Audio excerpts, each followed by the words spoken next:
Aloha and welcome to the Future of Senior Fitness. I'm your host, Miles Diaz, Master Trainer and Certified Senior Fitness Specialist. Today, as part of our series on the physiological and anatomical considerations of aging, we're going to discuss the impact of aging on the nervous system. If you are 50 years old today, you'll probably live into your mid-80s. If you live into your mid-80s, there's more than an even probability that your brain will decline in function before you die. The health of your brain, like the health of your body, depends on many factors.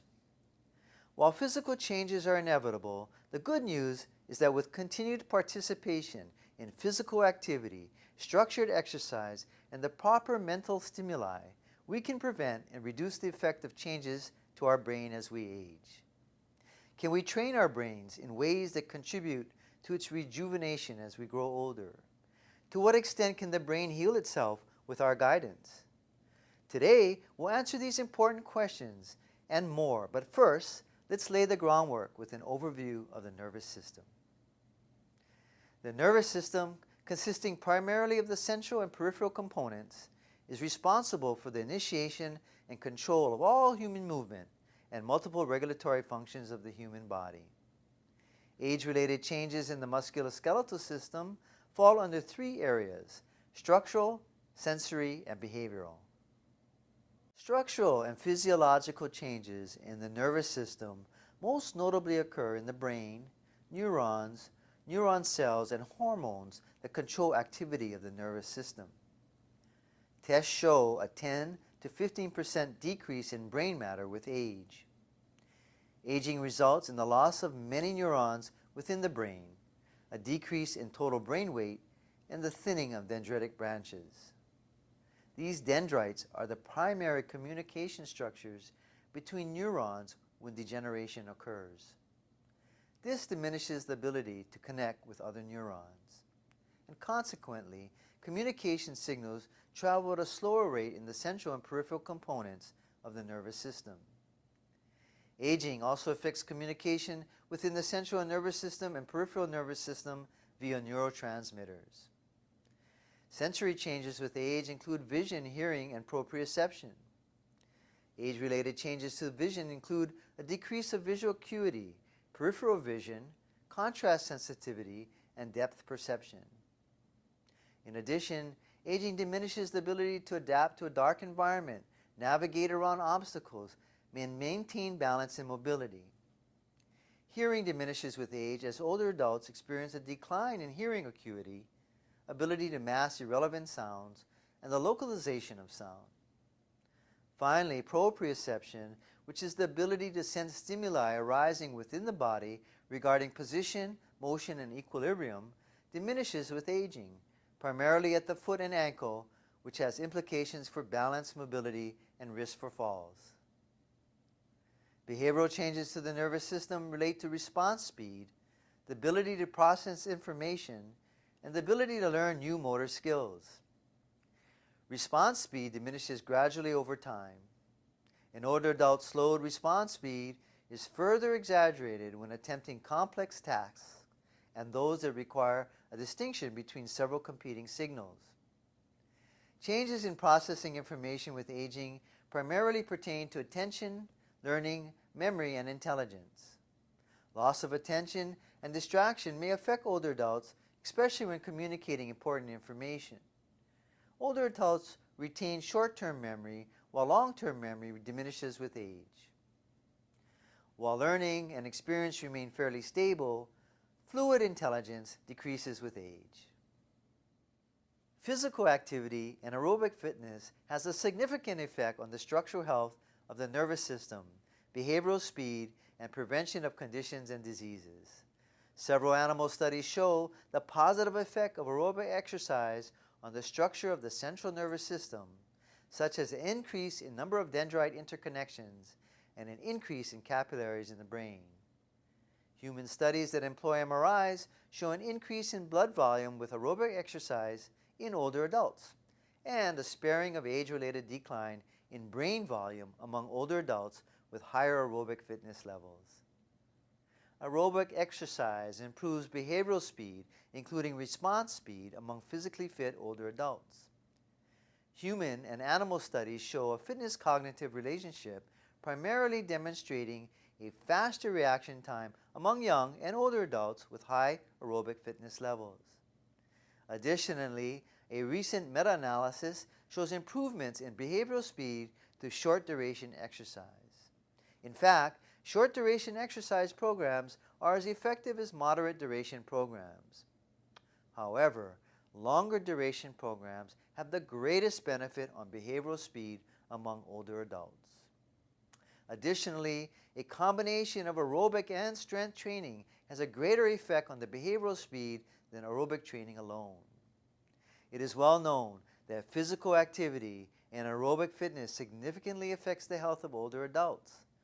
For example, physical activity and exercise reduce the risk for hypertension and dyslipidemia, which reduces cerebral blood flow and increases the risk for stroke and cardiovascular disease. In addition, physical activity may prevent dementia and slow the progress of Alzheimer's disease. As individuals age, the total number of motor neurons decline. Through routine physical activity and exercise, older adults can slow and even reverse the structural deficits responsible for the decrease in functional capacity.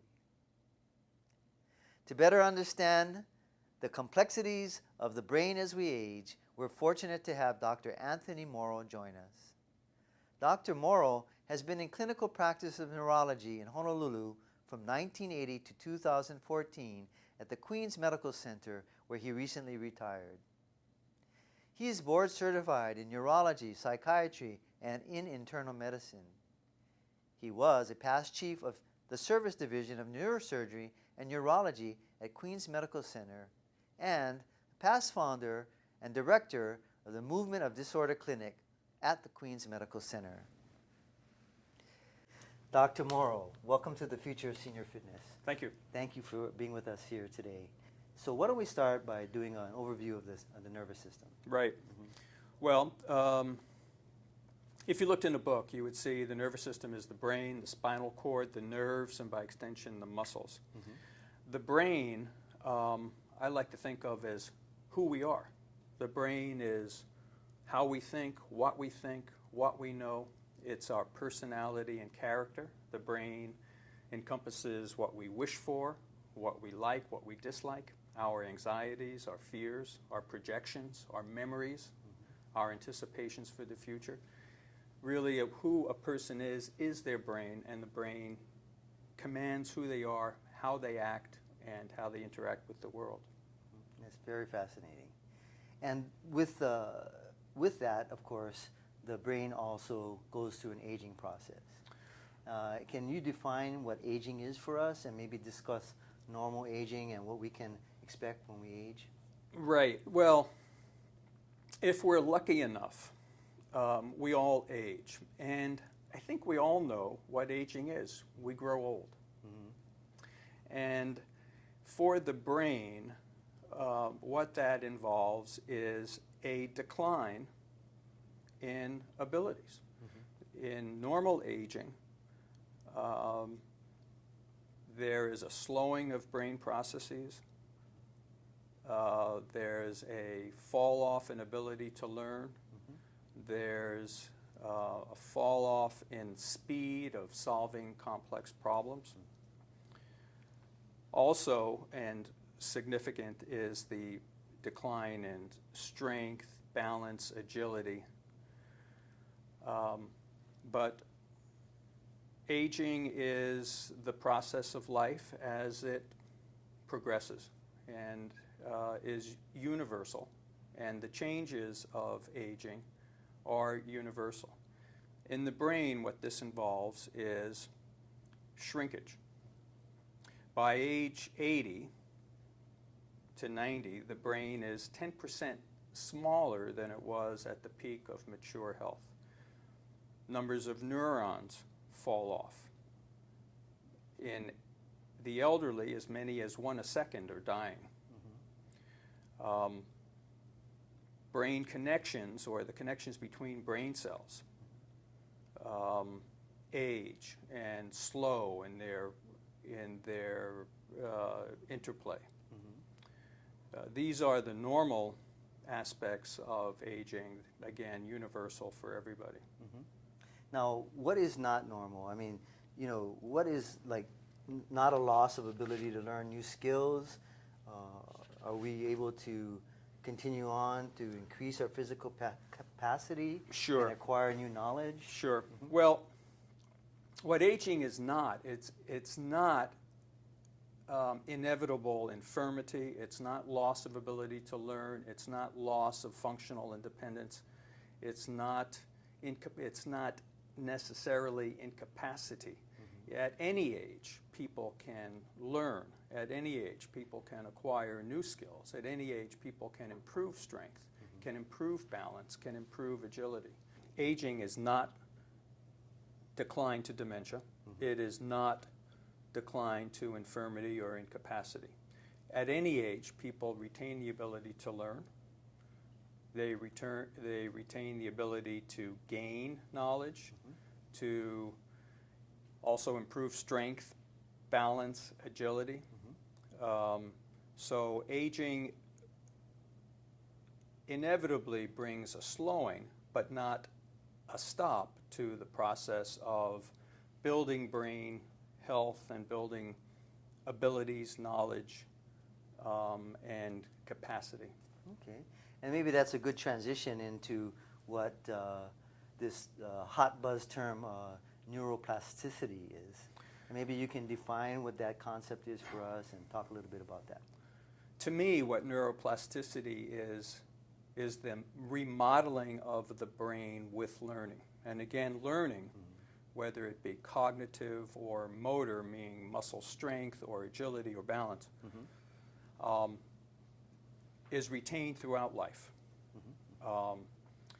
With learning, when we learn a word, when we learn a song, or a recipe, or a dance step, there are connections between brain cells which are the substrate of that knowledge. And the learning involves a remodeling of connections between brain cells, a renewal of connections between brain cells, and perhaps an elaboration of new connections between brain cells.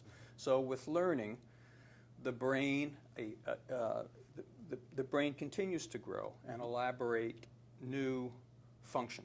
And to me, this is what plasticity is. This is the ability of the brain to change, to grow, to enhance at any age. At any age, yeah. Including in the elderly. Great, that's great news. So what impact does physical activity and I guess to a greater extent an organized physical exercise have on the brain and on the aging nervous system? Well, some of the recent studies on the evolution of aging and the process of aging and cognitive function have been exciting to me in demonstrating that physical activity plays a role in maintaining brain health, that any level of physical activity as opposed to sedentary life is associated with preservation of brain structure, with less shrinkage with age, with brain function, with less decline in cognitive function. Also, exercise plays a role in decreasing cardiovascular risks and metabolic risks that affect the brain, such as high blood pressure or heart disease or diabetes or cholesterol. Exercise is also important in maintaining strength and balance and thereby improving or maintaining function as people grow older. Okay. And it also can impact dementias in some ways, right? And even possibly help us to ward off dementia and possibly Alzheimer's? Again, recent studies have been impressive in demonstrating a relationship between physical activity and preservation of brain function and reduction in cognitive loss.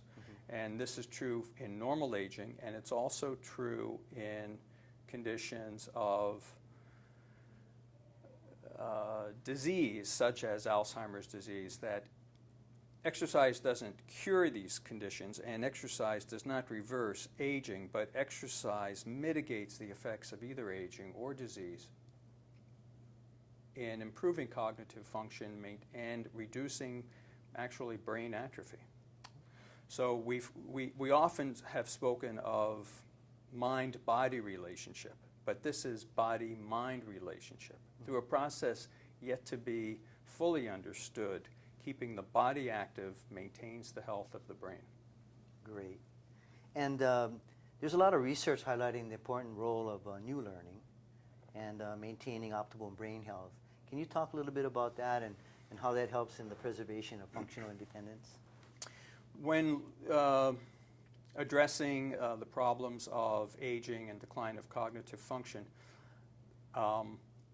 several health maintenance strategies have been shown to be effective in mitigating the bad and improving brain function and reducing atrophy and loss of cognitive ability. These include new learning, and we've spoken of the plasticity of the brain, the ability of the brain to create new connections between cells and to learn. It includes physical activity, which, as we've said, helps maintain brain function. It includes a rich social interaction found to be associated with preserved and improved brain function. Also important are basic health maintenance strategies, and this goes into the realm of primary care medicine. It's important for people not to smoke or be exposed to tobacco smoke, because that's associated with increased cognitive loss. It's important to have blood pressure managed and to maintain optimal cardiac health. It's important to preserve, not preserve, but to maximize metabolic parameters, especially glucose and cholesterol.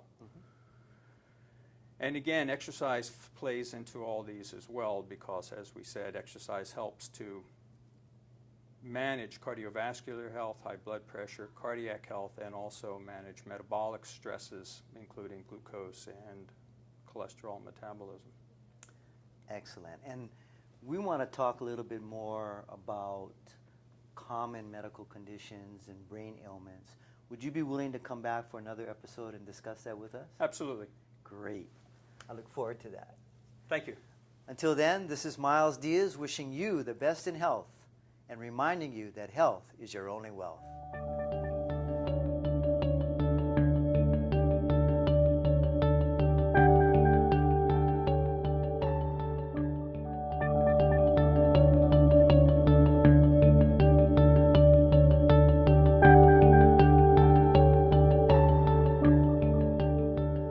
Aloha and welcome to the Future of Senior Fitness.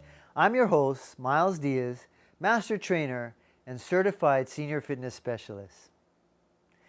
In my introductory episode, I mentioned that there are many misconceptions and misunderstandings about senior fitness. So today, I want to clear up some of the myths. Whether it's too little time, or not enough energy, or just hating to exercise, there is a solution. Remember, the best exercise is the one you do. Here are some of the myths. Exercise myth number 1. Trying to exercise and get healthy is pointless. Declining health as we age is inevitable. Getting older doesn't mean we will get decrepit. It's just not true. There are people in their 70s, 80s, and 90s out there running marathons and staying healthy. Many of the symptoms that we associate with old age, such as weakness and loss of balance, are actually symptoms of an activity, not age.